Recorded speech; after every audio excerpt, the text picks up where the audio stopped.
have a seat. Hello, everyone. Hi, everyone. You look so beautiful from here. Thank you so much for coming. Oh, well, I think we all want to thank you for coming. Oh, right, guys?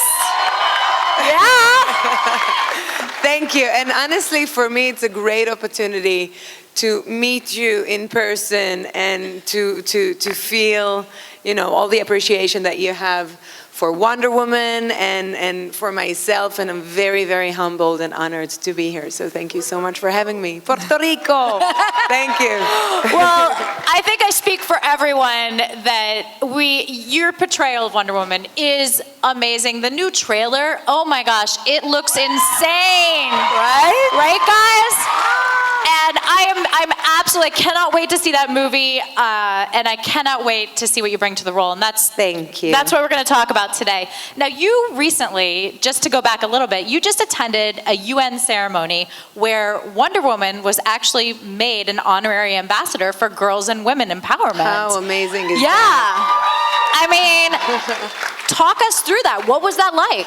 It was, well, I don't feel like it's mine because it's really, it hurts and everything that she stands for and you know, I think it's wonderful that we get to use the UN platform in order to spread Wonder Woman beautiful messages.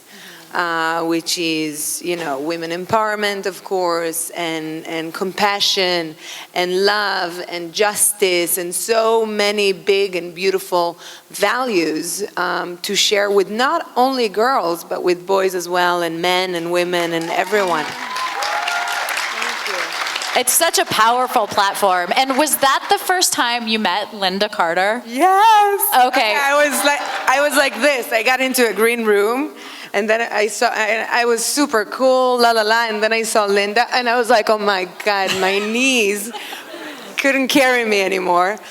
And then I saw Linda, so I couldn't keep my coolness, and I was like, Linda, oh my God, I'm so happy to see you, to meet you. Finally, my English got completely broken for a second there, and she, you know, I'm not surprised, you know, it's very clear to me why she was the very first Wonder Woman to be cast, because she is such an inspiring, beautiful, happy, funny, strong, confident woman who immediately makes you, you know, she makes you feel comfortable around her, and she's eye level, she's great. She envelops the character, as do you. And to see you guys together, those pictures were amazing. So thank you. That's awesome. 75-year anniversary of Wonder Woman. That's a lot of history and a lot of backstory and origin story. What did you know about the character before you took on the role?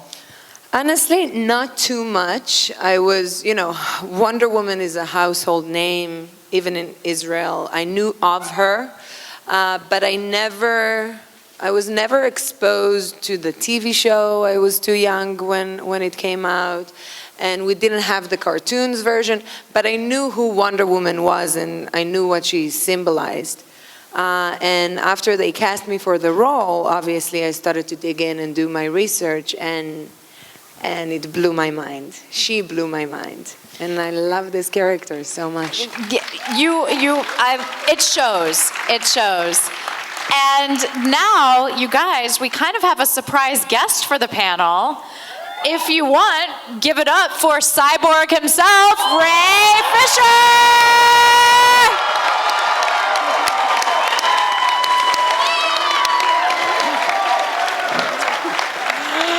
Ray, thank you so much for joining us. Ray Fisher, guys. Thank you guys for having me. How you guys feeling? Having a good time. All right. Welcome. I have a question. Wait. I have a question. We're not, where are you? I'm here. How did you get a microphone? Over here. Are we in London? Hello. Oh, she's right there. Look who's that. Oh my God. Okay, so I was wondering, what is your TV show? Don't say mine. Does The Simpsons count? Yes, it does. The Simpsons. The Simpsons. What about you, Ray? I'm geeking out on some Game of Thrones, pretty hardcore. I watch it pretty religiously. So, and also Stranger Things. I know I'm not allowed to say it, but I kind of have to. Thank you so much. My favorite show, Stranger Things. You're awesome. Give it up for Millie, guys. Woo!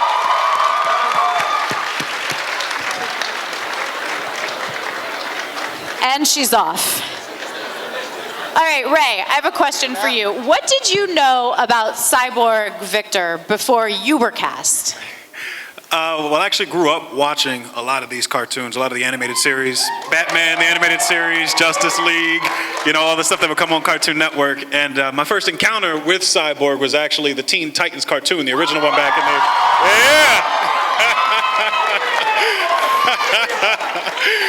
That was my first encounter with the character, and I was just about to get out of. I was in the middle of high school, and I was like, man, this show just speaks to me, because there were all these characters who were going through these very real teen issues, but also trying to save the world. So the extent of my knowledge was just about that.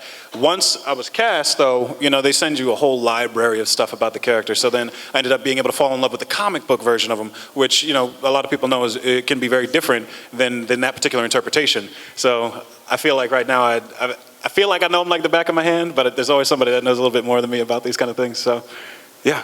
Well, it's a process. With so much back material, it's definitely a process, but we're excited to see what you continue to bring to the role. Thank you. Yeah. And first Wonder Woman movie ever. I can't believe I'm saying that.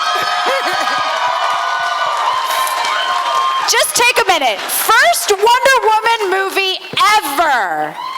What does that feel like? Well, it's about time. I think so. Absolutely. And I'm very, very, very grateful to be the one who got this amazing opportunity to portray this, bigger than life character. We've been working hard and nonstop in order to make the best movie we can. It's been such an amazing ride. I can't share much, unfortunately.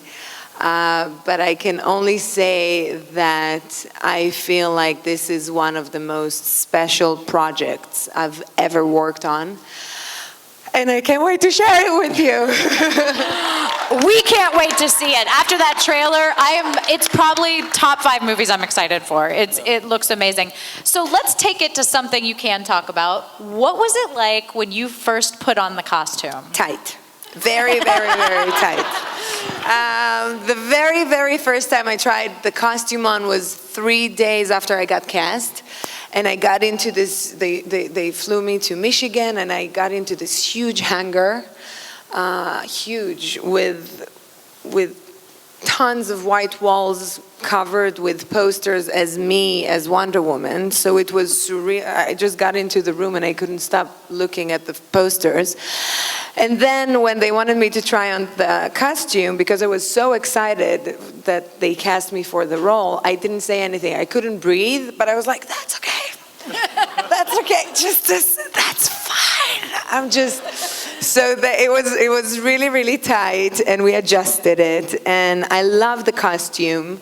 I think that it complements Wonder Woman very much so as being the greatest warrior out there. And now it's much more comfortable, obviously. Aside from the tightness factor, did you have any input into the costume?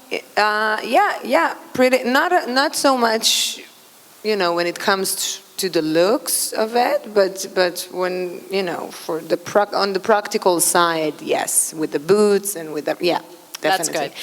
And what type of training did you have to go through for the role? Because I'm so happy I'm done with it, and I'm pregnant now, so I can just relax and do Pilates.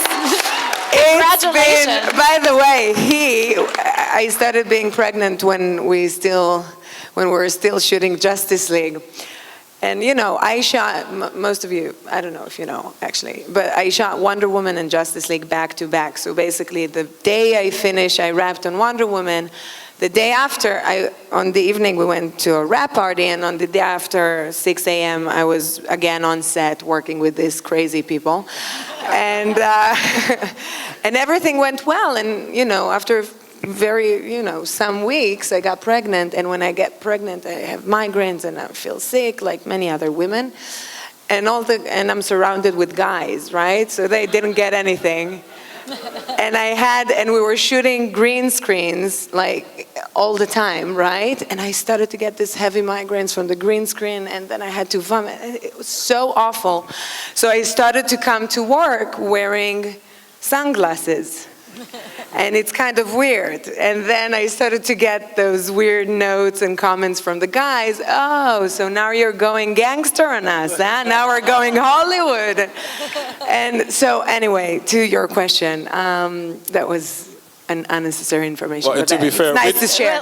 To be fair, we did not know she was pregnant. She kept it under wraps pretty tight. So Jason was the first one to go. Well, Jason has so? kids. Yeah, he knew. You just tell me. You should tell me Yeah, first. I told him to keep it secret. That's what we're talking It's too early. But the training. So I had to prep 5 months prior to when we started shooting Wonder Woman. We started to get ready. I did lots of horseback riding, which was awesome and painful. I did a lot of martial arts drills and trainings with the swords and with the shield, which I love. And a lot of gym work. Lots of weights, lots of food, lots of everything.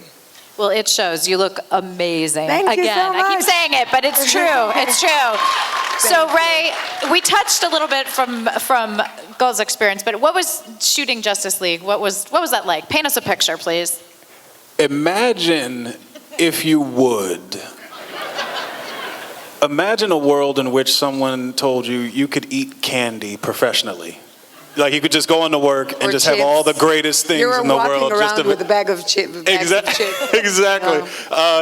It's probably the greatest thing, definitely the greatest thing I've done up until this point. Honestly, across the board, this has been a standalone experience from the people that we're working with, as beautiful and as gracious and as welcoming as they were to somebody such as myself who's never really done a feature film or anything like this. They made me feel... And he's so amazing in the movie. He's so brilliant. He's going to blow your minds off. Thank you.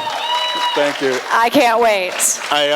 It ended up being a situation where you would go in every day, and it was like you were just hanging out with your friends, and just so happened to be shooting a movie. So the whole process for me, I got there in March of 2016 and started training. We did about a month and a half of training prior to starting the shoot, and in that time, they were shoveling all this food in me, going to the gym every day. I put on about 20 pounds. Since I had been there, and then just when we got in there and we got to work, and I got to see people in their costumes and step on set for the first day, and we had all the crew together. It was magical, and people would bring their kids to set, like Ben would bring his son to set, and Zach would bring his kids to set, and they would just be floored, and like you really realize why you're doing this. It's for the people that believe in that magic, And I'm honored to be a part of that. So thank you guys. You both mentioned the training for the roles, and the other big component to filming a movie or movies in this genre is the green screen work. Had you done a lot of green screen work before? I did, yes, for Fast and Furious. We did a lot of, thank you guys, the best fans ever. Yes, we did. And Fast and the Furious, you were great in that too. Thank you. How about you? No. I'm a theater guy, so all our green screen work is usually looking out here and pretending that there's a fourth wall where there is not. So definitely prepared me in that way, but I had a bit of a learning curve that they absolutely guided me through as far as the technical side of those things went. Yeah. And we haven't really seen too much of Victor Stone yet. So how would you describe him? I would describe Victor Stone, I think his greatest trait is his resilience. You know, the guy has gone through a lot in terms of his physical and mental state. You know, imagine waking up one day and finding out, and most of your body is metal. All of a sudden, you come to and your body's metal. I think he represents basically the T-shirt that I'm wearing now, Borg Life, which is the ability to take the negative situations in your life and turn them into something positive to help other people. I feel like he epitomizes that. And I think we've got a lot of very, very, very interesting dynamics just laid throughout the entire film with all these characters. You know, you see so much. You see where all these people are coming from, and you see just how similar they are and just how different they can be at the same time. And it's beautiful to watch, and beautiful to be a part of, and be able to sit on the other side of these guys and watch them work. So, yeah. Yeah, that's true. Keeping Up with the Joneses, a totally different genre. Yeah, exactly. Totally different movie, but what was that experience like? Fun. I knew that I had, after I wrapped on Batman vs. Superman, I knew that I had a very specific period of time to shoot a project. And I knew that right after I'm going to shoot Wonder Woman, and I just wanted to do something completely different. And I always wanted to do comedy, and I like to make fun of myself, and I'm such a goofy, and I'm such a klutz, I'm different than Diana in that way. But, and the script was funny, and I really liked the cast and Greg Mottola, and I was in. That's all. Again, another great movie. Thank you so much. Thank you. And I think, as I said before, I speak for everyone in this room. We cannot wait to see Wonder Woman. Thank you so much, guys. I know you're incredibly busy this weekend. Thank you so much for taking the time. Thank you for the love and talk support. You are amazing. You These guys movies are nothing without you. Thank you. Gadot, stand up and give her one more huge round of applause.